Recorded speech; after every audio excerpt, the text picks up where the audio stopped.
Bon, 8h33, je pense qu'on peut y aller.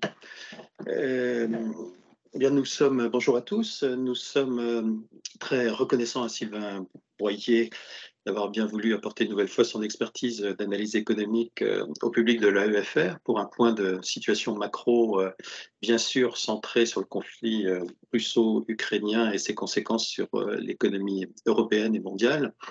Sylvain Boyer est le chef économiste pour l'Europe, le Moyen-Orient et l'Afrique de S&P Global Ratings, basé à Francfort. Après avoir été responsable de la recherche économique dans la succursale de Francfort de Natixis et membre de son équipe de direction. Et Sylvain est membre du conseil économique de la BEI depuis plusieurs années, et docteur en économie des universités de Francfort et de Lyon, et il intervient régulièrement à l'université de Paris-Dauphine. Et Sylvain nous fait le plaisir de revenir pour un point macro après la dernière fois que Sylvain est intervenu, c'était il y a presque 2 ans, en juillet 2020, une époque où nous avions besoin d'une analyse sur ce que pourraient être les conséquences du Covid. L'incertitude était grande alors sur les scénarios de développement économique dans cet environnement tout à fait inhabituel de pandémie. Et aujourd'hui, les incertitudes ne sont en fait pas moins nombreuses. Elles ne portent plus sur la durée de la pandémie et du confinement, mais elles portent sur l'ampleur du ralentissement aujourd'hui sur un grand nombre de variables en réalité. L'inflation qui a atteint aux États-Unis et dans certains pays européens son niveau le plus élevé depuis 40 ans, les taux d'intérêt avec une remontée plus rapide qu'anticipée, les niveaux de production industrielle qui sont bien sûr contraintes par les chaînes logistiques ou les décisions sanitaires, notamment en Chine. Et puis, enfin, donc, des incertitudes nombreuses, géopolitiques, sanitaires et donc ensuite économiques. Alors, on est un tout petit peu en périphérie de nos thématiques habituelles qui sont plus réglementaires, mais nous ne sommes pas pour autant en dehors de notre champ légitime de réflexion. La régulation financière n'est pas hors sol, en fait, elle s'inscrit dans un contexte fait de choix politiques, alors sur l'organisation des transitions énergétiques, écologiques, technologiques, mais aussi elle s'inscrit dans un contexte macroéconomique, dans un contexte géopolitique. Et donc, c'est très précieux d'avoir cet éclairage qui nous permet d'inscrire nos activités de réflexion sur la régulation et puis pour le public de l'AEFR, chacun dans son domaine, pour pouvoir avoir quelques repères sur les différents types d'activités. Et d'ailleurs, je dirais que ce serait bien, Sylvain, que nous puissions finalement inscrire un point macro parmi les événements réguliers de l'AEFR. Et si vous vouliez bien revenir périodiquement nous faire une petite présentation, ça nous serait infiniment précieux. Donc, on prendra date, si l'on peut dire, pour des points réguliers. Mais en tout cas, merci encore une fois, Sylvain. Et donc, nous avons un temps libre là d'une heure ou une heure et demie pour cette réflexion macroéconomique et donc cette analyse du conflit russo-ukrainien et des conséquences sur la vie économique européenne et mondiale. Sylvain, merci encore. Merci à vous, Michel, pour cette introduction et cette invitation. Je reviens très volontiers vous parler de macroéconomie. C'est le meilleur moyen pour faire oublier les bêtises qu'on a racontées par le passé en tant qu'économiste. Vous savez. Oui, donc bonjour à toutes et à tous. Et on va se concentrer aujourd'hui sur le conflit, bien évidemment, mais pas que ça, parce qu'il y a plein de choses qui se passent, comme dans l'économie mondiale, comme Michel l'a rappelé. Je vais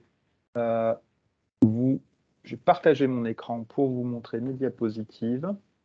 Voilà, je pense que vous devriez les voir. Si ce n'est le cas, c'est le cas, oui. Très bien. Alors, on va pouvoir y aller. Je vais faire une petite présentation, montrer quelques diapositives, et puis après, je serai ravi d'engager une discussion autour de sujets macroéconomiques sur la régulation. Je suis beaucoup moins calé que vous. Alors, au niveau mondial, Donc la dernière fois que j'étais intervenu, on parlait de Covid et depuis, on a assisté à des choses plutôt favorables avec une reprise très rapide en forme de V suite à la fin, au moins temporaire, de la pandémie. Reprise rapide, mais encore incomplète, et notamment dans certains émergents hors d'Europe. Et les prévisions économiques pour cette année tablait sur la poursuite d'un fort rebond avec une croissance supérieure au potentiel presque partout, aux États-Unis, en Europe, dans beaucoup de pays. Ça, c'était la situation qui prévalait jusqu'à fin février. Tout semblait aller bien. Ensuite, il y a 4 événements qui ont affaibli le paysage macroéconomique mondial.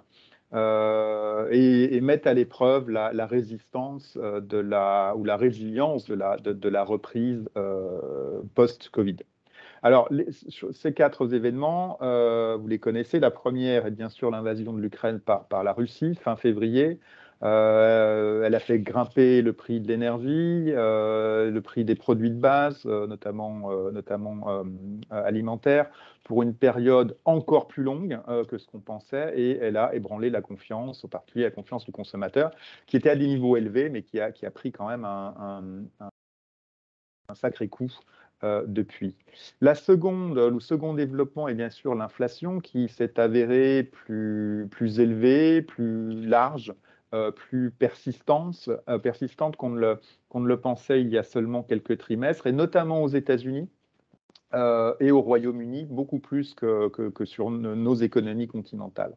En tout cas, pour l'ouest du continent, en Europe de l'Est, on a une situation qui est quand même un peu plus préoccupante que chez nous en termes d'inflation, avec une inflation élevée qui était déjà présente avant le Covid.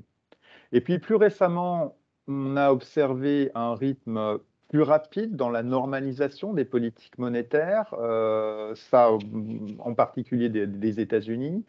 Normalisation de politiques monétaires qui vont ralentir la demande mondiale en érodant la richesse financière des ménages et les conditions financières, les conditions de refinancement pour tout le monde. Et puis, comme si cela ne suffisait pas, on a le Covid ou la Covid se rappelle à nous. On a des mesures très strictes de fermeture en Chine qui n'affecteront peut-être pas beaucoup la demande mondiale. Bon, elles la retarderont, bien évidemment, mais elles vont exacerber les problèmes d'approvisionnement. Par exemple, en Allemagne, à court terme, on a, je ne sais pas si vous avez suivi la publication de l'indice IFO de cette semaine en Allemagne, mais le niveau des stocks dans l'industrie automobile allemande est un niveau qui déjà était très très faible suite à la Covid, mais là qui est au plus bas historique, jamais vu. Donc même si la Chine n'est pas le seul facteur là-dessus, il y a l'Ukraine, on voit bien que le problème des chaînes d'approvisionnement est en train de se durcir plutôt que de s'alléger. Donc il résulte de tous ces développements, vous le voyez sur le graphique de gauche ici, de ces multiples chocs, des réactions quelque peu désordonnées sur les marchés financiers européens, plus que sur les marchés financiers américains, bien évidemment. Ça, c'est lié aux effets de gravitation. Hein. Plus on est proche du conflit, plus on est touché. Je ne vous ai pas mis sur le graphique l'indice du risque systémique sur les marchés d'Europe de l'Est, mais il est encore plus élevé aujourd'hui, notamment en Pologne, que ce qu'on peut voir sur la zone euro. Donc voilà, c'est assez normal. Mais donc, voilà, une certaine fragmentation des marchés financiers qui est similaire à ce qu'on a vu sur des épisodes de crise importants comme le choc de Shanghai en 2015 ou la pandémie en 2020. Alors, pour nos perspectives économiques, ces développements, ces chocs signifient moins de croissance, plus d'inflation, ça c'est assez facile à dire, mais surtout une grande part d'incertitude. On demande beaucoup de réponses aux économistes, mais on amène ce qu'on peut amener comme réponse, mais je crois notre profession doit être assez modeste. On fait face à un choc d'ampleur géopolitique qui a des conséquences à court terme, bien sûr, et on a tendance à se concentrer sur le court terme, et on aura des conséquences à long terme qui vont au-delà de tout ce qu'on aurait pu imaginer. Et puis, les modèles économiques ne sont toujours pas bien équipés pour retracer l'ensemble des conséquences de ces chocs. Et je pense notamment aux dislocations de chaînes de valeur. Même si on a fait quelques petits progrès en utilisant des tableaux d'entrée-sortie très sophistiqués au niveau mondial, ces tableaux d'entrée-sortie sont encore regardent le passé, ils ne regardent pas le présent, et il faut faire des hypothèses non observables pour que ces modèles sortent un chiffre au final d'impact économique. Et est-ce que ces chiffres seront vérifiés ou seront observés a posteriori? C'est assez peu probable. Donc, prenez tous les chiffres que des économistes peuvent, avec toute la bonne volonté et toute l'expertise qu'ils ont, peuvent vous donner. Prenez-les quand même avec beaucoup de précaution, parce que on fait face à une incertitude très élevée. Alors, par rapport, néanmoins, si vous me demandez de chiffrer, de donner des chiffres, je vais le faire par rapport à nos prévisions d'avant le conflit, c'est-à-dire nos prévisions de novembre de l'année dernière. Nous avons diminué la croissance d'1,5 point de PIB pour cette année pour les États-Unis, pour la zone euro même un peu plus, le Royaume-Uni 1,3 point de croissance en moins, et surtout la Russie, la variation est de l'ordre de 11 points de PIB. Vous voyez qu'on prévoit une contraction de l'économie russe de 8,5% cette année. On prévoit 2,4% de croissance aux États-Unis, alors qu'on était à 4% il y a encore 6 mois. 2,7% pour la zone euro, ce qui suppose une croissance trimestrielle très faible. Et 3,3% pour le Royaume-Uni, pareil, vu l'acquis de croissance, ce sont des prévisions pour une croissance trimestrielle assez peu soutenue.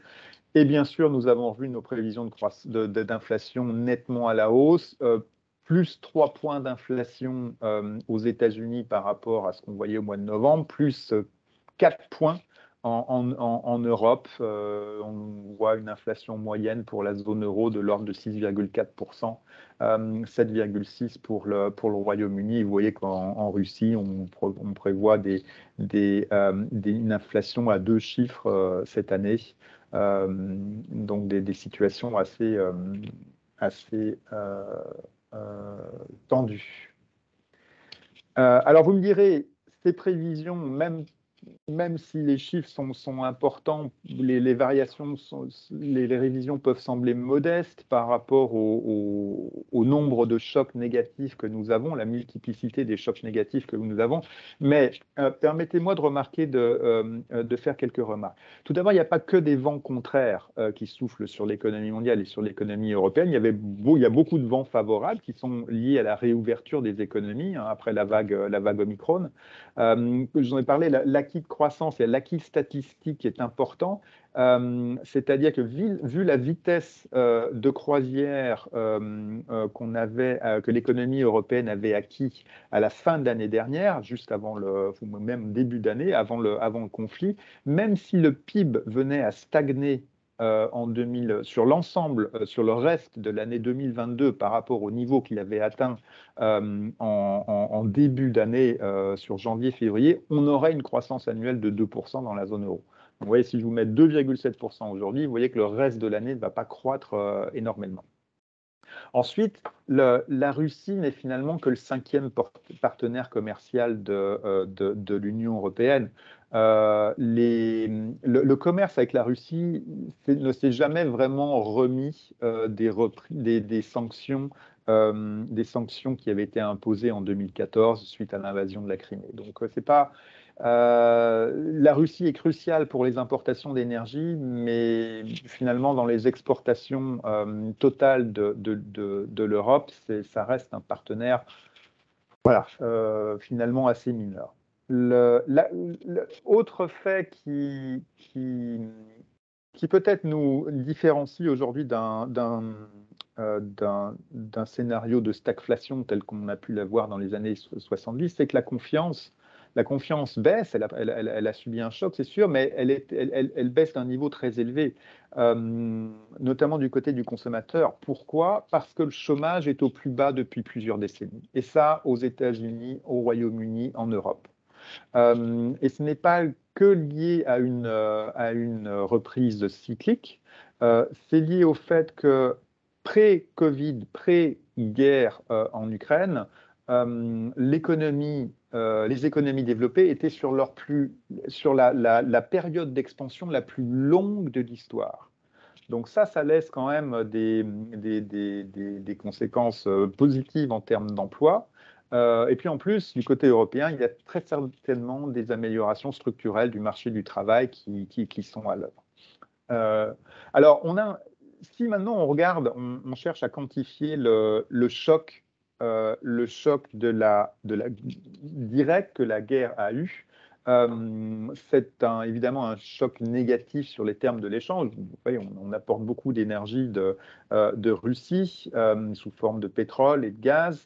On a 25% des importations de pétrole proviennent de Russie, 47% de nos importations de gaz proviennent de Russie. Et donc, vous voyez ici que ce qui se passe, c'est que notre facture énergétique est en train de grimper en flèche, plus 2 points de PIB en ce qui concerne la valeur des importations d'énergie depuis 6 mois.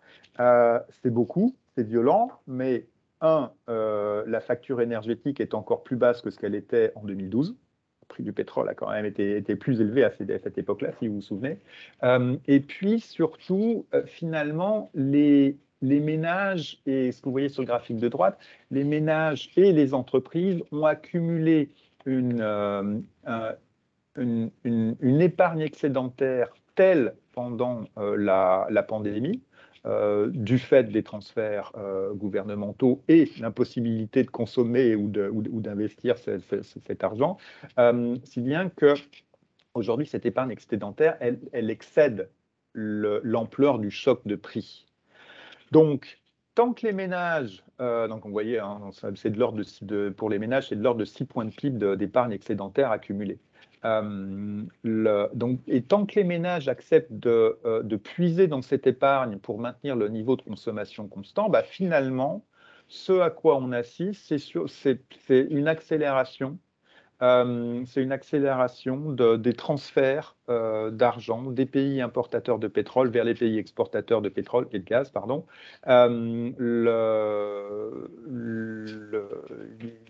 Toute la question, c'est finalement quand est-ce que les ménages européens vont arrêter de puiser dans leur épargne pour maintenir leur niveau de consommation constant. Et alors, pour le moment, ce n'est pas encore le cas. Ils continuent de désépargner. L'année prochaine, ça risque d'être plus dur, notamment quand les taux d'intérêt réels, qui sont aujourd'hui fortement négatifs, moins 6 si on prend l'inflation comme déflateur, quand les taux réels auront fortement remonté l'année prochaine, ça va éroder les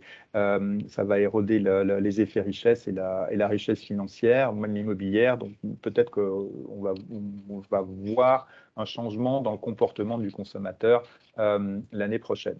Le stimulus fiscal et le stimulus monétaire continuent, même si c'est à moindre rythme, mais nos analystes estiment que les gouvernements européens ont dépensé 2 points de PIB supplémentaires pour couvrir les dépenses liées à ce conflit, que ce soit les dépenses, que ce soit les subventions pour le consommateur, les subventions à l'énergie, que ce soit l'accueil des réfugiés, notamment dans les pays d'Europe de l'Est, Vous avez vu que le PIB en Pologne est en très forte croissance sur le premier trimestre de cette année. C'est en grande partie l'accueil des réfugiés. Et puis les dépenses militaires de défense. Et puis, n'oublions pas que on a aussi un stimulus fiscal au niveau européen avec le plan Next Generation EU qui a démarré. Hein. On a déjà 16% des transferts et 5% des prêts allouables au titre de la facilité RRF qui ont déjà été versés aux États membres. Beaucoup est du préfinancement, ne sont pas encore entrés dans le cycle économique, mais ils ont déjà été déboursés par l'Union européenne et versés aux États membres. Et enfin, même si à court terme, on a un choc violent, les conséquences aussi de ce choc, c'est une relocalisation des chaînes de valeur européennes, une reconcentration sur nos territoires, et on entend beaucoup d'entreprises que nous écoutons qui nous disent qu'ils sont en train d'investir pour se protéger de ce risque de dislocation des chaînes de valeur. Voilà, tout n'est pas négatif. Alors cela dit, la transition vers ce nouvel équilibre qui peut être meilleur à terme, à moins que le conflit escalade évidemment, est définitivement inflationniste. Hein. Vous voyez sur le graphique de gauche que les goulots d'étranglement qui ont baissé en janvier et février sont encore très très forts. Et probablement on recommence. Je vous ai parlé de l'indice IFO du mois de mai. On a en plus la Chine n'aide pas. Et puis, vous voyez que si vous regardez le graphique de droite, qui vous donne la part des composantes russes qui sont nécessaires aux productions nationales des pays européens que vous voyez en bas. Alors, évidemment, l'effet de gravitation, plus un pays est proche de la Russie, plus il va avoir une part de composantes russe importante. C'est le cas des États baltes et de nombreux pays d'Europe de l'Est. C'est beaucoup moins le cas. Plus vous éloignez du conflit, moins cette part est importante. C'est-à-dire que si vous regardez sur l'extrémité droite du graphique, vous voyez que la France est quand même, ou le Royaume-Uni ou le Danemark sont quand même très peu touchés par une interruption des productions russes. Mais c'est pas seulement la part qui est importante. La question, ça va être le remplacement. Donc, c'est la substituabilité. Et ça c'est très difficile à dire pour un économiste si cette substituabilité va être facile ou pas, si elle va se faire simplement à un niveau de prix plus élevé ou si elle va pas se faire du tout. Parce que la Russie et l'Ukraine, dont les productions sont manquantes aujourd'hui, sont des fournisseurs clés de nombreuses matières premières à caractère industriel. Hein. Vous voyez que, par exemple, pour le palladium, la Russie fait plus d'un tiers de la production mondiale.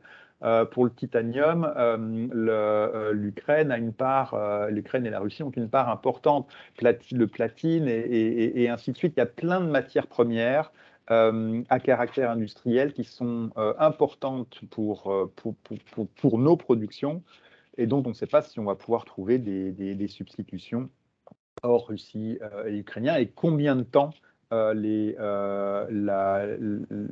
manque de production, notamment en Ukraine, va durer. C'est complètement dépendant du conflit. La Russie et l'Ukraine sont aussi des fournisseurs de nombreuses matières premières à caractère agricole. Hein, on a toujours dit que cette région était le grenier de l'Europe, ça de tout temps, et ça change pas beaucoup. Vous voyez que l'Ukraine et la Russie, sur le graphique en haut à gauche, l'Ukraine et la Russie font quasiment les 3/4 des exportations mondiales de graines de tournesol. Et je pense que vous avez déjà dû voir dans votre supermarché qu'il y a des problèmes d'approvisionnement en huile de tournesol et que le prix des autres huiles est en train d'augmenter. Si vous voyez sur le graphique en bas à droite la réaction des prix mondiaux sur le blé du conflit. Et si vous regardez les prix mondiaux des produits de base à caractère agricole a augmenté à peu près de 40% depuis le conflit. Si ces 40% sont passés aux consommateurs, ça nous fait 2 points d'inflation à peu près. À venir, donc qui risquent de grever le pouvoir d'achat sur cette année 2023 et probablement encore jusqu'un petit peu jusqu'en 2024. Ça va dépendre de combien de temps le conflit dure. Donc, en d'autres termes, le régime d'inflation bas qu'on a eu sur ces 15 dernières années est derrière nous, au moins pour les 2 prochaines années. Il va permettre, ce nouveau régime d'inflation, même transitoire, va permettre aux banques centrales de normaliser leur politique monétaire avec des vitesses et des stratégies différentes. La BCE est beaucoup moins agressive que la Fed ou même la Banque d'Angleterre. Mais bon, je crois que Christine Lagarde l'a dit assez clairement maintenant, le gouverneur de la Banque de France aussi, le taux repo devrait être autour de 1,5% à horizon de la fin de l'année 2023, début de l'année 2024, si tout va bien. Quelque chose qui va être très important, notamment pour la partie longue de la courbe, c'est que la BCE ne considère pas, à l'inverse de la Fed ou de la Banque d'Angleterre, la BCE ne considère pas une sortie active, enfin un dégonflement actif de son bilan par la vente des obligations qu'elle a acquises au titre du PEP ou de l'APP. En revanche, la Banque d'Angleterre a déjà commencé à vendre son portefeuille d'obligations corporate et elle est en train de réfléchir à des solutions techniques pour commencer à vendre son portefeuille d'obligations souveraines. Donc, voilà, pour conclure, on va probablement vers des taux d'intérêt plus élevés et surtout des taux réels plus élevés à horizon 2023-2024. Ça va impacter nos économies et donc ça va faire ralentir la demande de façon substantielle pour les 3-4 prochaines années. Et pour conclure, on a un double choc sur les matières premières. L'un est l'énergie, l'autre est l'alimentation. Ça affecte beaucoup d'économies de la planète, mais de façon inégale. Si vous regardez le graphique de droite, vous voyez qui croise en fait ces deux dimensions de pays exportateurs de matières premières alimentaires et pays exportateurs d'énergie. Vous voyez que les gagnants de ce double choc qui se situe dans le cadran nord-est du graphique de droite montre que des pays comme l'Australie, le Canada, l'Indonésie, le Brésil sont plutôt gagnants. Vous voyez qu'il y a de nombreux pays émergents qui sont perdants. Vous voyez aussi que, hors Canada et États-Unis, il y a de nombreux pays du G7 qui sont doublement perdants. C'est le cas du Royaume-Uni, c'est le cas du Japon, c'est le cas de l'Allemagne. La France est très légèrement exportatrice de matières premières alimentaires, mais fortement importatrice de matières premières énergétiques. Mais surtout, ce qui est intéressant, c'est regarder la position des États-Unis sur ce graphique. Et quasiment à l'intersection des deux axes, proche de zéro. Ça veut dire que les États-Unis sont assez immunisés face à ce double choc. on a le pétrole et le pétrole et le gaz de schiste d'un côté, et puis vous avez le grenier, le grenier à blé américain et autres céréales. Donc, finalement, ce qui est en train de se passer, c'est un scénario de dollars fort qui va durer. Hein. Si vous regardez sur le graphique en bas à gauche, vous voyez que le dollar, l'indice dollar depuis un an a augmenté à une vitesse exponentielle. La Fed n'aide pas à stabiliser le dollar, et on sait que des scénarios de dollars forts pendant longtemps, on les a eu au début des années 80, pardon, au milieu des années 2000. C'est un scénario qui peut avoir des effets redistributifs forts, notamment sur les pays émergents, avec des flux de capitaux qui se retirent des émergents, et donc des désordres financiers assez importants. Voilà, donc beaucoup de choses à suivre du côté des économistes, et encore une fois, vu l'incertitude qui règne, notamment sur le conflit, peut-être même plus que sur la vitesse de normalisation des politiques monétaires. On prend tous les chiffres qu'on produit avec beaucoup de précaution. Voilà, j'en reste là pour ma présentation, et ravi de répondre à vos questions s'il y en a. Merci. Merci infiniment, Sylvain. Ça nous donne des repères beaucoup plus solides, enfin en tout cas plus clairs que ce qu'on peut. C'est très difficile de faire une synthèse effectivement de l'information que l'on peut glaner à gauche, à droite, mais là, merci d'avoir recadré les choses, notamment sur la vraie place de la Russie, qui est un partenaire, vous avez dit, enfin, qui a des facteurs essentiels pour l'économie mondiale, mais qui pour l'Europe est un partenaire parmi d'autres. Donc c'est intéressant de recadrer un petit peu les choses, et puis de rappeler qu'il n'y a pas que des vents contraires. C'est également précieux. Je souhaiterais moi revenir juste un tout petit peu sur l'inflation et sur son origine. Euh, il est clair qu'il y avait un frémissement d'inflation avant le conflit. D'où vient-il finalement enfin, il y a eu une amplification du mouvement, une accélération, mais d'où vient-il ce phénomène d'inflation? Était-il naturellement destiné à se manifester? Quelle est la logique de réapparition de l'inflation dans le cycle économique? Alors, il faut différencier la réponse en fonction des zones géographiques qu'on regarde. Tout d'abord, si on regarde en Europe de l'Est, pour commencer, l'inflation était déjà là avant la Covid, avant la guerre en Ukraine, et elle provenait d'un policy mix finalement très généreux. Si on va même jusqu'en Turquie, c'est encore plus flagrant, d'un marché du travail assez tendu déjà, et d'une croissance économique très forte. Donc finalement, ce qui s'est passé depuis n'a fait que jeter de l'huile sur le feu dans ces régions-là, et on a des taux d'inflation, des taux de politique monétaire qui sont déjà très élevés en Pologne, en Hongrie, et ainsi de suite, qui est de l'ordre de 6%, et qui pourraient même aller jusqu'à 7%. En zone euro, on avait une normalisation. C'est-à-dire, on était en train tranquillement de revenir sur une inflation sous-jacente qui convergeait vers la cible de la BCE, donc il aurait été probablement qu'elle ait accéléré de 0,5 vers 2% tranquillement.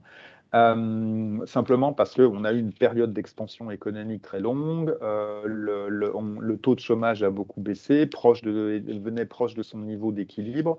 Donc c'était quelque chose d'assez positif qui était en train de se dessiner. Et puis on a eu ces chocs Covid et Ukraine. Et là, il y a eu 3 moments en fait. Le premier moment, il nous vient pour expliquer ce saut de l'inflation. Le premier moment, il nous vient de la politique fiscale américaine. Hein, les gouvernements ont fait beaucoup pour accompagner les ménages pendant la pandémie, mais les États-Unis n'ont pas fait la même chose que nos gouvernements européens. Les gouvernements européens, l'essence du stimulus fiscal pendant la pandémie, ça a été de maintenir le capital humain à flot, donner aux entreprises suffisamment de trésorerie pour et d'incitation fiscale pour qu'elles maintiennent les personnes en emploi même pendant les confinements. Et c'est à peu près tout. Mais aux États-Unis, on n'a pas fait ça. Aux États-Unis, le gouvernement a donné des chèques aux consommateurs. On n'a pas subventionné l'emploi, on a donné du chèque aux consommateurs. Et à un point où le pouvoir d'achat, pardon, le revenu disponible des ménages américains a augmenté en pic jusqu'à 8% sur un an. 8% sur un an, dont 6 points de transfert du gouvernement. Et toujours dans un contexte de confinement, si bien que le consommateur américain, avec ce chèque, il a fait ce que tout un chacun aurait fait, il l'a consommé.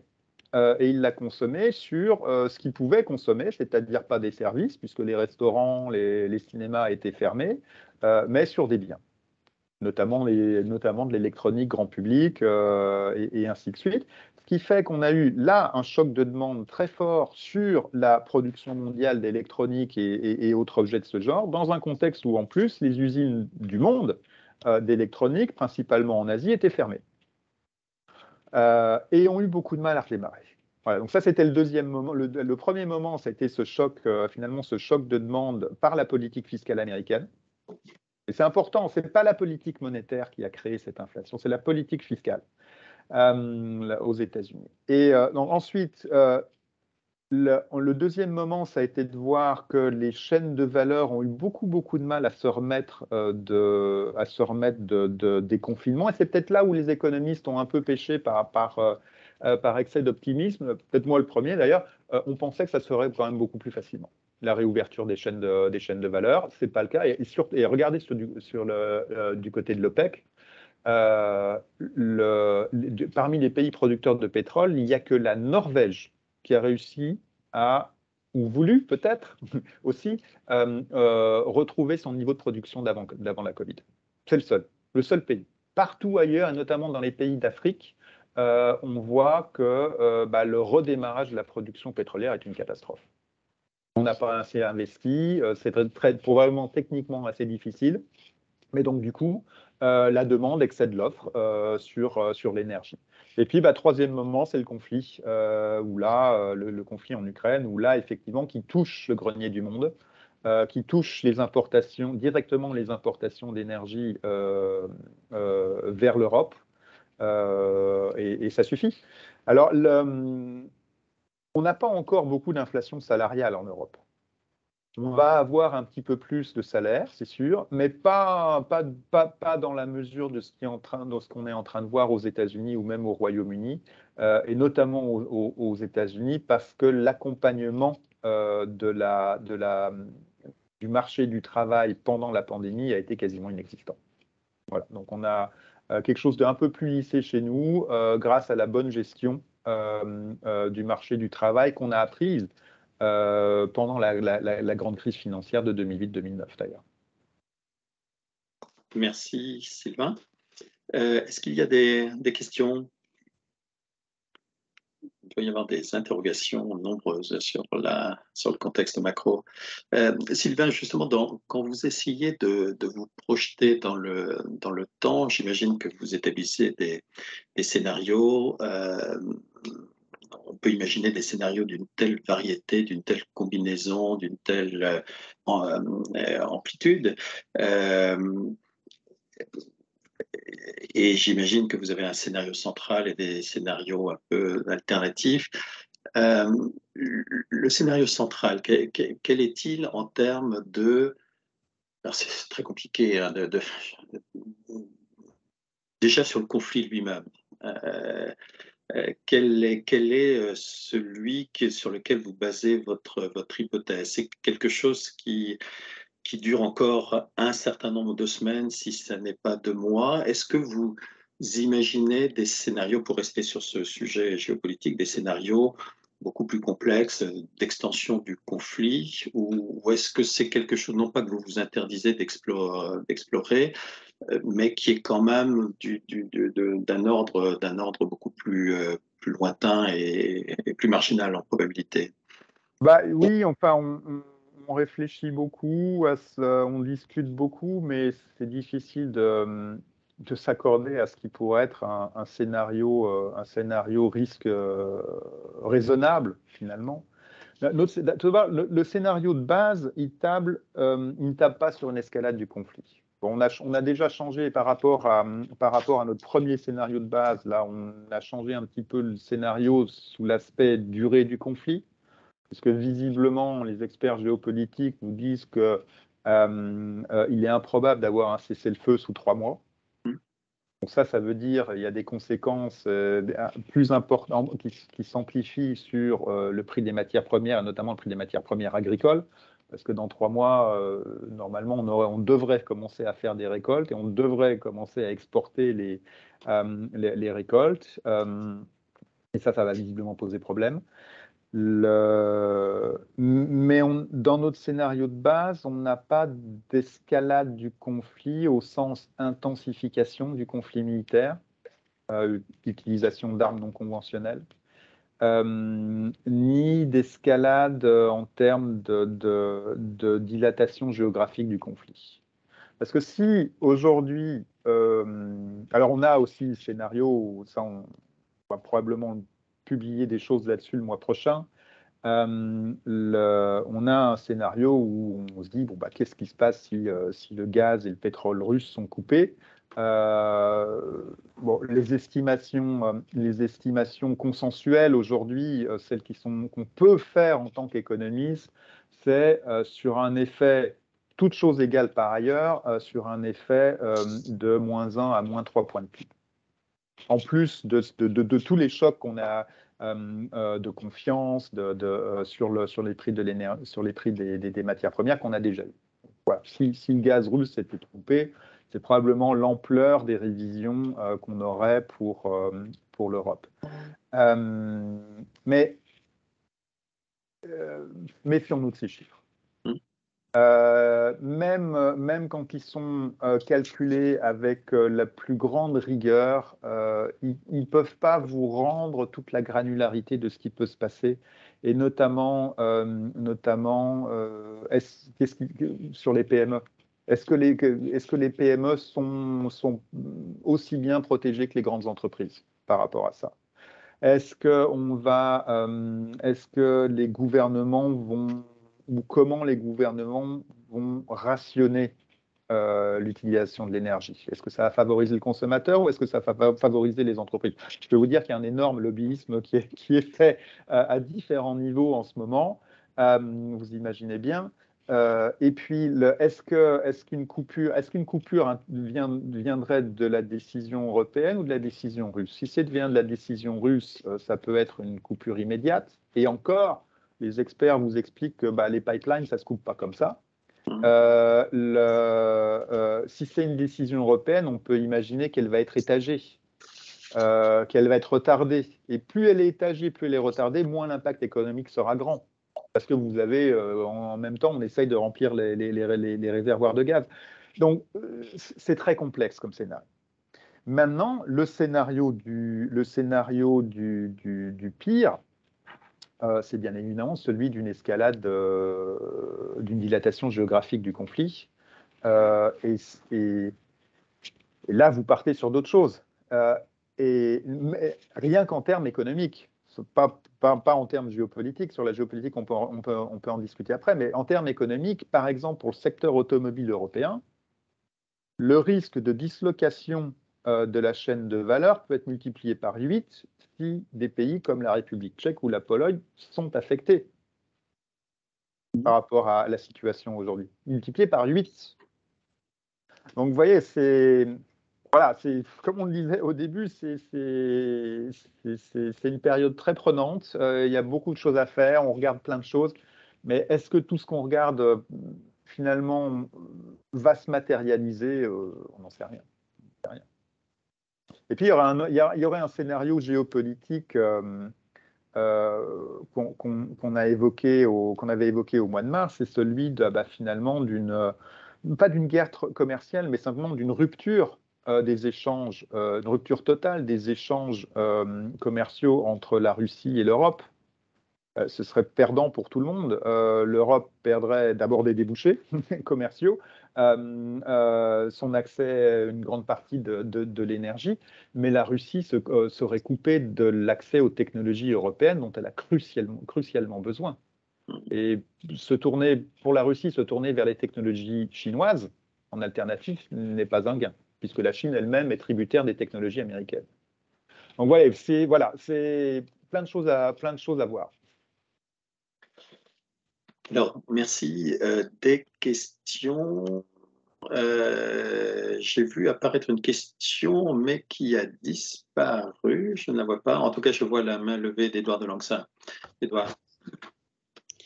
Oui, évidemment, la vision macroéconomique, où évidemment tout ce qu'on pense permet d'avoir une vision, je dirais pas optimiste, mais presque optimiste par rapport à un certain nombre de données microéconomiques qui chacune ont l'idée de pouvoir faire exploser la planète. Je prends 2 points. Lorsque on a fait quelques conférences ici avec Lévy Garbois sur la sortie de l'inflation, et un certain nombre de ces économistes disaient que académiquement, la sortie de l'inflation d'une période de taux négatifs extrêmement longue avec une croissance significative, etc., était quelque chose que personne ne savait maîtriser, hein, et ils étaient d'une extrême inquiétude. Et puis là, on se retrouve avec une sortie d'inflation extrêmement plus brutale que ce que personne n'avait anticipé. Bon. Donc, normalement, on devrait être assez affolé. Hein, et Diamond, déjà il y a 6 mois, était un des premiers à expliquer que, dans tout cas, ce n'était pas transitoire, ça était brutal, ça pouvait être grave. Bon. Donc, cette gravité, comment on l'anticipe et qu'est-ce qu'il faudrait faire? C'est-à-dire que normalement, ça pourrait avoir un effet dévastateur sur le marché des actions, enfin, etc., même si chacun est très précautionneux pour en sortir. Le seul point, c'est que personne ne sait très bien comment faire. Et donc, on est vraiment au bord d'une falaise grave. Sur l'autre aspect des choses, ou tout ce qu'on pense, il y a le problème de la crise alimentaire. Hein, il y a les 70 millions de tonnes de blé qui sont encore en Ukraine, dont on en a besoin extraordinairement, spécialement dans les pays du Maghreb. On ne sait pas comment on va les sortir. Et en plus, ils prennent la place pour la nouvelle récolte.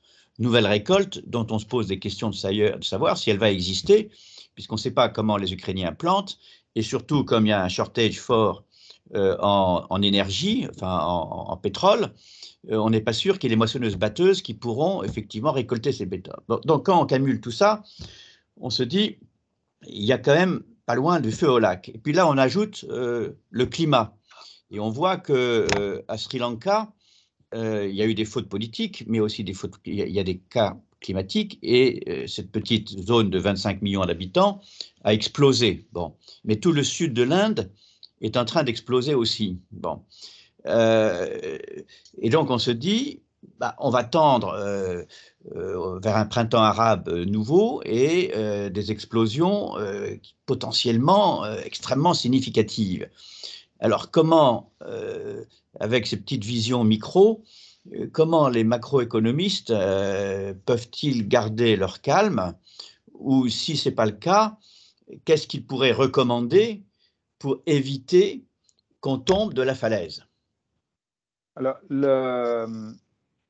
pour éviter de tomber face à cette multiplicité des chocs, la réponse est bien évidemment celle du policy mix. Donc, il faut utiliser l'arme fiscale, il faut utiliser l'arme monétaire. L'arme monétaire, les banques centrales ne peuvent que temporiser au maximum. Elles sont contraintes par leur mandat de stabilité des prix. Donc, on voit bien que même la BCE aujourd'hui est arrivée à un point où elle dit faut que je fasse quelque chose. Elles peuvent simplement essayer de ne pas trop faire. Parce qu'une erreur serait finalement, et il n'est pas dit que la Fed n'est pas en train de commettre une erreur, et la Banque d'Angleterre. Ça, on le saura a posteriori, et comme on en parlait tout à l'heure,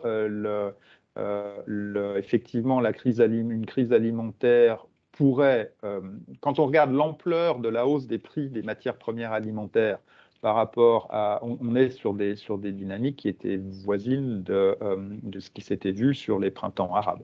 Donc, on est face à ce risque-là.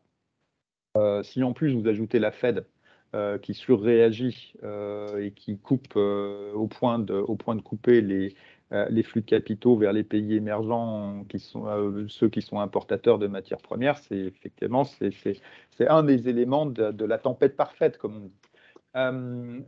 Donc il faut que les banques centrales se raisonnent. C'est plus facile pour la BCE, pour la Fed qui fait face à un excès, de demande. Ce n'est pas du tout le cas de la BCE. Je suis très surpris que Jerome Powell nous ait pas encore parlé des effets spillover de sa politique monétaire comme ses prédécesseurs l'avaient fait. Mais j'espère que la Fed va commencer à se poser ces questions-là. C'était ce qu'on disait sur le dollar. Donc, temporisation du côté monétaire et puis accompagnement fiscal. Il n'y a pas d'autre choix. Et là, je pense qu'en Europe de l'Ouest, notamment dans la zone euro, la coordination du policy mix est bonne. La décision publiée cette semaine par la Commission européenne ou actée cette semaine par la Commission européenne de prolonger l'exemption du pacte de stabilité et de croissance d'un an encore est probablement nécessaire. Et puis après la troisième piste, c'est la piste diplomatique. Il faut arrêter ce conflit au plus vite. Voilà. Mais on peut pas faire tellement plus. Je pense que le FMI et la Banque mondiale vont avoir beaucoup de travail dans les trimestres à venir, comme ils en ont eu au début des années 80, comme ils en ont eu dans le milieu des années 2000. On est dans ces scénarios-là, oui. J'ai vu qu'il y avait une question dans le chat sur le marché du travail. Voilà. Sur l'emploi. Pourquoi c'est tendu? On est revenu. C'était une situation qui commençait à poindre avant la Covid, ce manque de main-d'œuvre. Même si, bon, il n'est pas encore très exacerbé en zone euro, il était beaucoup plus fort notamment en Europe de l'Est. Et vous savez que les économies de la zone euro emploient pas mal de gens en provenance de l'Est. Et donc finalement, on revient vers des problèmes qu'on commençait à voir en 2019. Ensuite, il faut distinguer la situation anglo-saxonne et la situation européenne continentale. Du côté du continent européen, on a très bien géré la Covid, notamment du fait des expériences qu'on a eues pendant la grande crise financière de 2008-2009, où l'Allemagne a commencé et on a généralisé cet instrument à l'ensemble de l'Europe sur la Covid, mais c'est les mécanismes de chômage partiel qui marchent très bien pour lisser l'impact de tels chocs sur le marché du travail et permettre de garder les gens en emploi. Dans les pays anglo-saxons, la stratégie, ça a été fire and rehire. Le problème, c'est que face à une crise, face à un choc aussi impactant sur les vies de tout à chacun, bah, vous voyez que le taux de participation de la population au marché du travail, c'est-à-dire que la volonté des gens à travailler et à rechercher un emploi, bah, dans les économies américaines et britanniques, il n'est pas du tout revenu sur ce qu'il était avant. Alors peut-être que ça va simplement mettre un peu plus de temps, notamment si les salaires accélèrent. On avait à peu près les mêmes préoccupations pour l'économie américaine en 2009, et puis bon, bah, finalement, c'est revenu un peu, mais c'est pas revenu complètement. Voilà, donc oui, on commence à manquer un petit peu de main-d'œuvre. Moi, je dirais qu'à long terme, ça reflète aussi la démographie, bien sûr. Mais ce n'est pas forcément une mauvaise chose parce que ça va. Je ne suis pas trop partisan de la décroissance. La réaction de ce manque de main-d'œuvre va être l'accélération des révolutions technologiques, la hausse de la mécanisation du travail, digitalisation aujourd'hui. Sylvain, est-ce que ce contexte que l'on sent difficile et plein d'incertitudes pourrait-il aussi avoir des conséquences sur les transitions, et en particulier la transition en matière d'amélioration du mix énergie-climat? Est-ce qu'on peut craindre que cette conjoncture compliquée retarde l'adaptation nécessaire au réchauffement climatique et qu'on ait à payer cela plus tard? Est-ce qu'on est en train de vivre un espèce de décalage de l'effort que nous aurions tous à payer plus cher plus tard? On peut en avoir l'impression, notamment lorsqu'on considère que nos voitures électriques roulent de plus en plus au charbon à cause de la crise russe. De l'autre côté, ça c'est peut-être l'effet très immédiat, vraiment de très court terme. Parce que de l'autre côté, quand j'entends mes collègues qui parlent beaucoup aux entreprises européennes, parce qu'ils en font les notations, ce qu'ils me ramènent, c'est que ces entreprises européennes sont en train d'investir énormément pour s'affranchir du risque énergétique. Et donc, elles le font dans des technologies d'énergie renouvelable. Donc, oui, sur le très court terme, effectivement, on est en train d'émettre plus d'émissions de CO2 qu'avant parce qu'on utilise les énergies les plus sales, parce que c'est celles qui sont le plus disponibles. Mais sur le moyen terme, je ne suis pas sûr que l'effet soit aussi négatif qu'on pense. Et puis, là, regardez, on est en train de mettre en place des outils politiques d'incitation à cette transition, exactement de la même façon qu'on n'aurait pas eu le Green Deal européen sans la Covid. Là, maintenant, en plus de ça, on a Repower EU, qui vise à accélérer encore les mesures qu'on visait, qu'on n'aurait pas visées sans la Covid.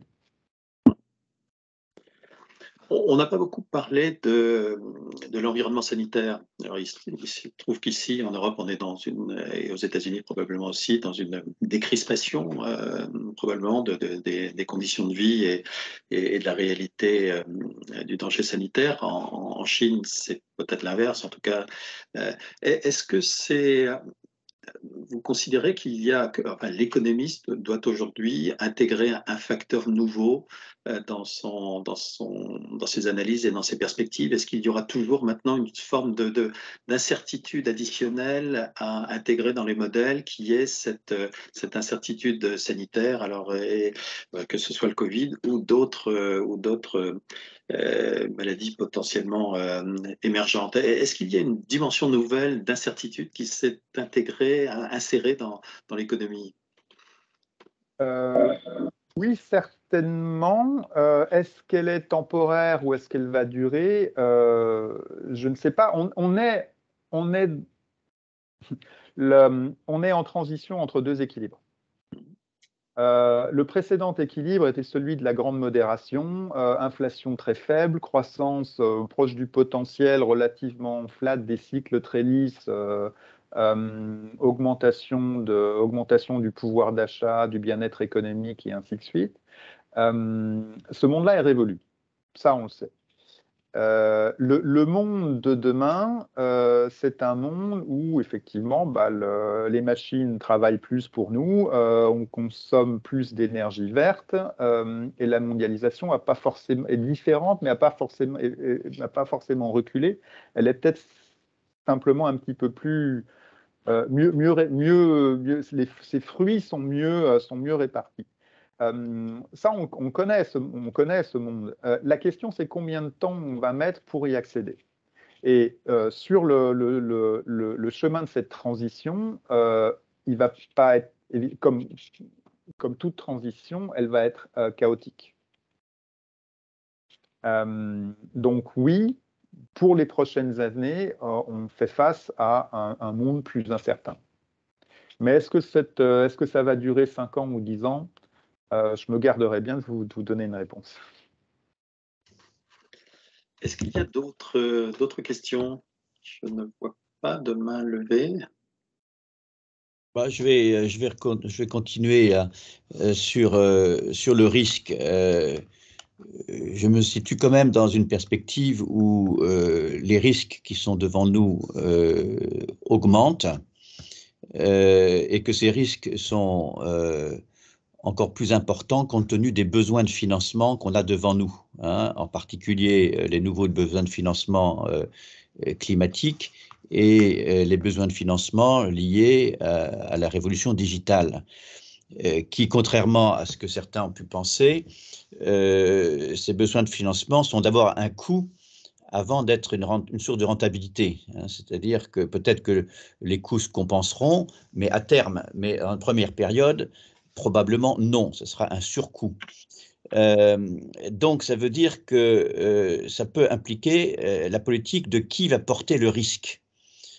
Alors jusqu'ici, traditionnellement, dans nos pays d'Europe, c'était les banques qui portaient le risque dans leur bilan. Mais il y a 3 acteurs qui peuvent porter le risque.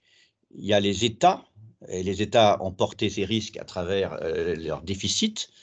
Mais quand les États ont déjà un déficit énorme, comment vont-ils pouvoir accroître un portage de risque dans cette répartition? Deuxièmement, il y a les citoyens qui vont porter le risque à travers les investisseurs, etc. Et donc, ça veut dire qu'il faut développer les marchés. Et là, pour nous, en termes de régulateurs, c'est le problème de Capital Market Union en panne, mais qui serait absolument indispensable si on voulait faire porter le risque par l'investisseur intermédiaire ou final, hein, les ménages. Et troisièmement, ça reste effectivement un portage du risque par les institutions financières. Et là, on est face à la régulation prudentielle qui aujourd'hui a calculé des buffers extrêmement confortables. En particulier, je prends l'exemple de Solvency où on a à peu près 260% du risque couvert. Donc, si on le baissait de 100 points, ce serait tout ça de plus porté par les assureurs. Donc, il y a derrière cette croissance des risques, une stratégie de répartition de risques qui devrait être articulée. Pour l'instant, on ne voit pas trop de débat sur la répartition et l'optimisation de cette répartition entre les 3 types d'acteurs que je viens d'identifier. Oui. Non, on voit bien que, pour reparler de la Capital Markets Union, il n'y a pas vraiment de progression dans la diversification des financements. On voit que quand on regarde le passif des entreprises européennes, on voit que la part des financements intermédiaires est toujours n'a pas bougé. On a eu une petite augmentation de la part des financements par action, mais je pense qu'avec la normalisation des politiques monétaires, ça va retomber, un peu comme on a déjà eu. Et donc, les banques restent un acteur majeur et non challengé des financements. On a un acteur intermédiaire supplémentaire en Europe qui est l'Union européenne. Hein, effectivement, les États sont très endettés pour beaucoup d'entre eux, et on va, même si on prolonge l'exemption des règles budgétaires et si on les change à terme pour justifier, justement, favoriser plus d'investissements, le besoin de financement va continuer à être important. Ce qu'on fait aujourd'hui, simplement, c'est qu'on délocalise un petit peu de l'endettement national vers l'endettement européen, et les investisseurs, même ceux de la City de Londres, d'ailleurs, se précipitent sur ces obligations européennes.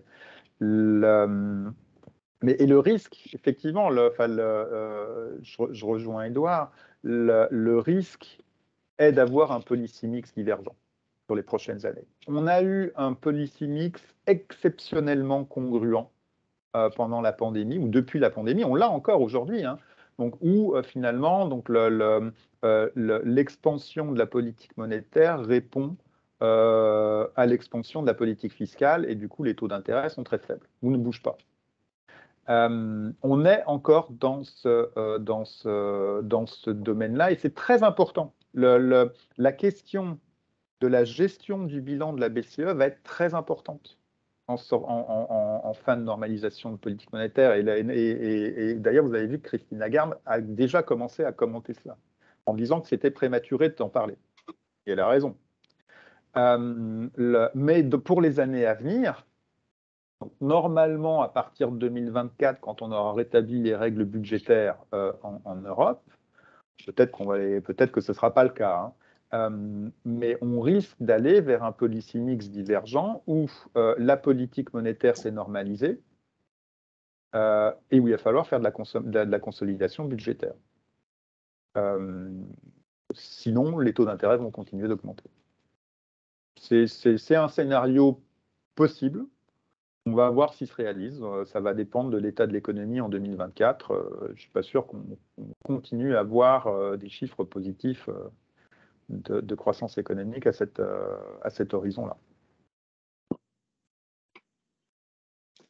Si les taux d'intérêt étaient amenés à augmenter plus fortement, et vu le niveau d'endettement de certains États, est-ce que l'on peut retrouver, alors peut-être pas en Europe, mais est-ce que l'on peut retrouver des situations de vraies tensions budgétaires, voire de défauts possibles de tel ou tel pays qui cumulerait les problématiques d'accès à l'énergie, d'accès à la ressource alimentaire, etc., et qui devrait faire un effort budgétaire dans des conditions de taux difficiles. Est-ce qu'on peut imaginer des scénarios de tensions extrêmes sur les finances publiques de certains États? Ça va dépendre en fait, du couple R-G, on va dire. Ça va dépendre de si les taux d'intérêt en termes réels restent négatifs ou deviennent fortement positifs, et quel va être l'écart par rapport à la croissance. Arithmétiquement, les questions de soutenabilité de la dette sont assez fortement dictées par le rapport entre taux d'intérêt réel et croissance économique. C'est très tôt pour le dire. Probablement très tôt. L'observation de l'économiste sur l'évolution du monde de façon très macro, est-ce qu'on dirait qu'on va de facto, l'orientation est celle d'une fragmentation de blocs quand même, de blocs, enfin on ne va pas parler nécessairement du niveau politique, mais de blocs économiques moins interreliés, plus aux conditions spécifiques plus tranchées. Il y aurait d'un côté le bloc américain, le bloc asiatique, le bloc européen, et ce bloc russe très indépendant, enfin l'indépendance, et puis un bloc peut-être des émergents qui fait moins bloc, mais malgré tout qui constitue une composante du monde aussi. Est-ce qu'on s'éloigne de la vision de ce monde interreliés et réglés par des efforts de multilatéralisme. Est-ce qu'on va vers un monde de blocs? Je ne le crois pas, ce qui n'empêche pas qu'on peut avoir, un retrait de la globalisation. Mais on a eu depuis tout temps des cycles de la globalisation. On arrive même à démontrer ça depuis l'Empire romain aujourd'hui, qu'il y a des cycles. Et finalement, on revient toujours vers un monde globalisé, parce que c'est celui de l'intérêt économique de tout le monde. Alors, je pense pas qu'on puisse avoir un bloc russe indépendant. Dans un monde où les sanctions vis-à-vis de la Russie sont là pour durer, dans un monde où la Russie est tributaire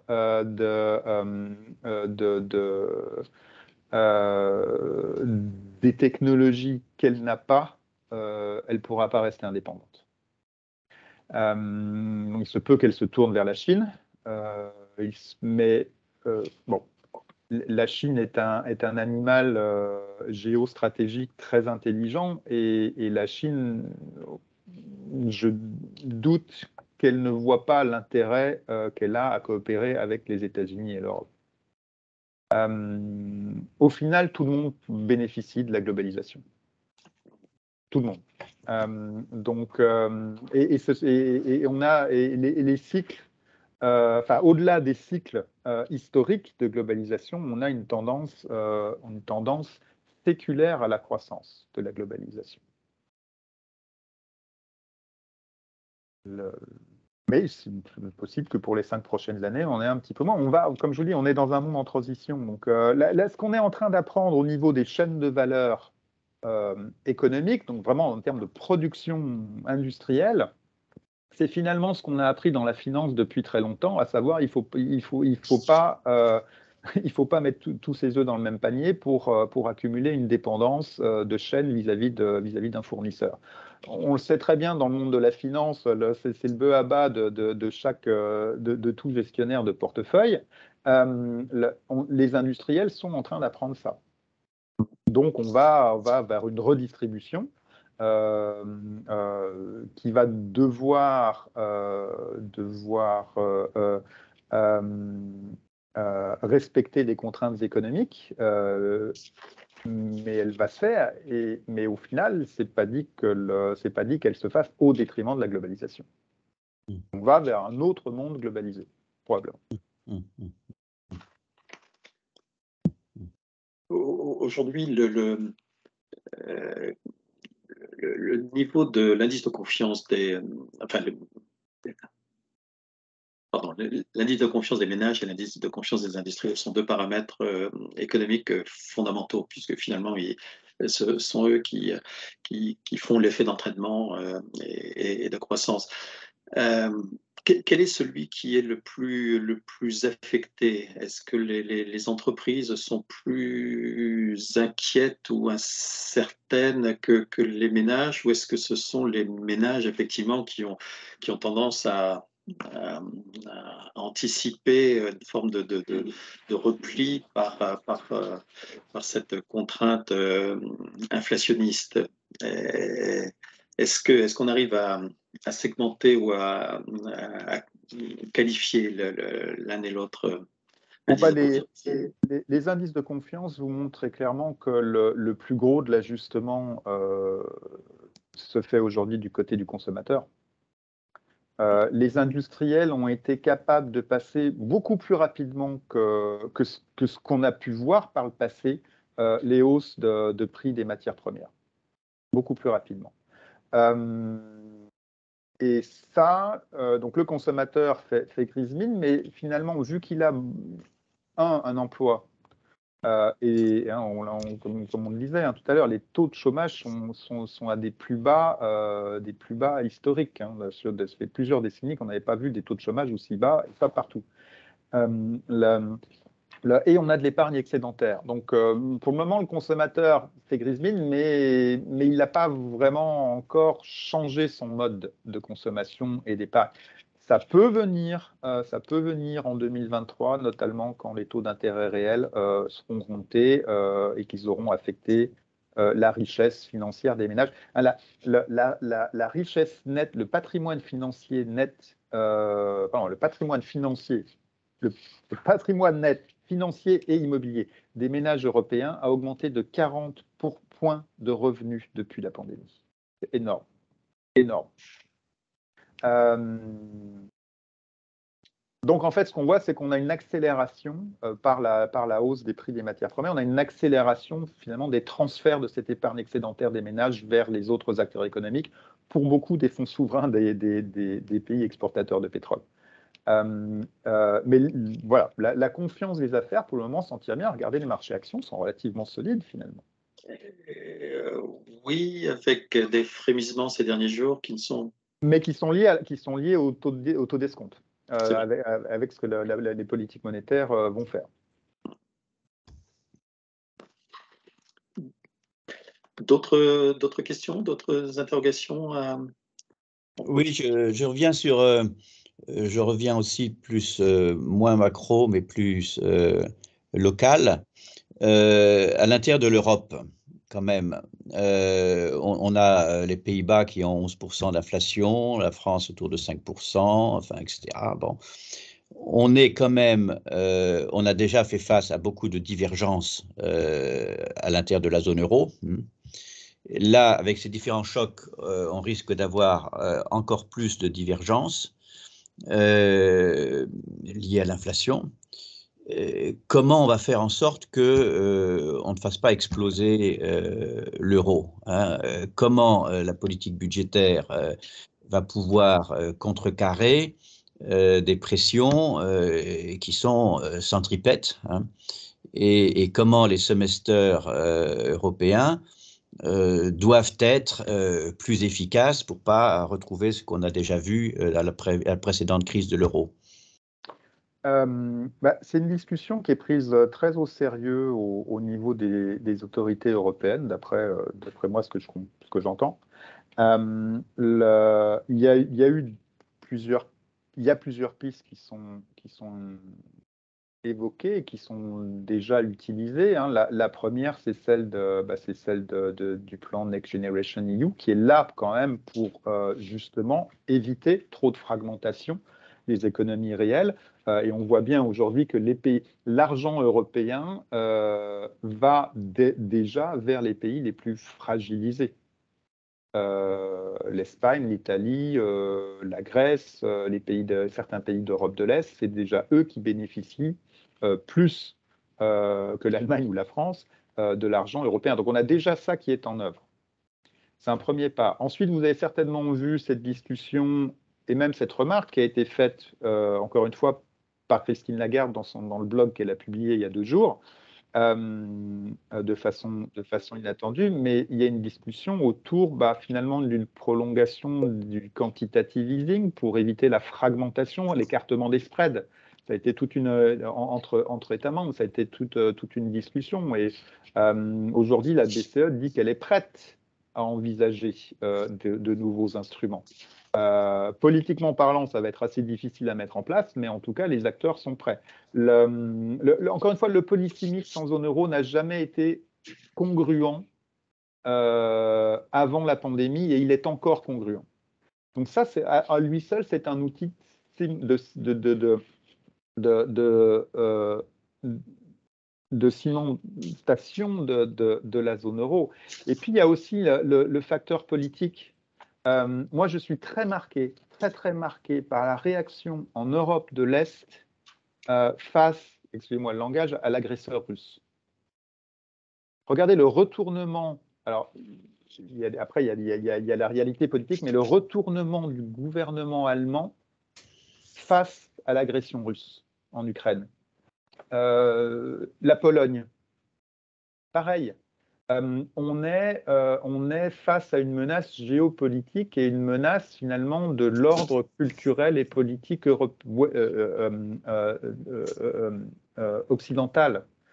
je pense que c'est un outil de cimentation qui est beaucoup plus fort finalement qu'autre chose. Le président Macron a évoqué un nouveau club économique, un nouveau club européen, non pas économique, mais politique, pour favoriser l'accès de certains pays, comme l'Ukraine, à une communauté européenne qui ne serait pas économique, mais politique.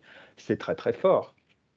Et donc, si cet esprit prévaut, finalement, les outils de politique économique, monétaire et fiscaux s'adapteront à cette volonté politique.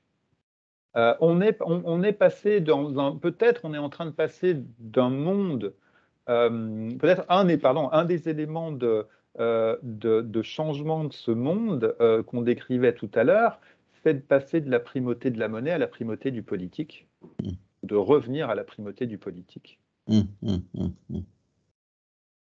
Mais enfin voilà, c'est de la fiction, hein, mais peut-être pas. J'écoutais Mark Rutte, donc justement du gouvernement hollandais il y a quelques jours. Il disait c'est possible. L'embargo sur le pétrole russe, c'est possible. Moi, venant de lui, je trouvais ça quand même assez fort comme message.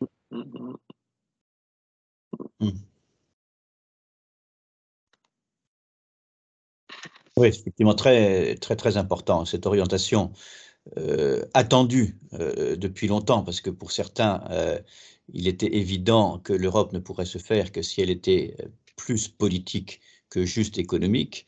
Et effectivement, cet accident de l'histoire va permettre peut-être de faire avancer l'Europe vers ce qu'elle doit être dans la réalité si elle veut devenir pérenne. Bien. D'autres questions, d'autres réactions ou commentaires? Non, je n'en vois pas. Bien, peut-être que l'on va donc pouvoir rendre quelques minutes à des gens très pressés aujourd'hui. Sylvain, merci infiniment. Merci à vous. Non, c'est une séance très, très éclairante. Pour autant qu'il soit possible d'éclairer un avenir aussi plein d'incertitudes, mais en tout cas quelques bons repères et quelques commentaires, très forts, comme ce qu'on vient de faire là sur l'articulation entre le politique et l'économique. Merci pour cela.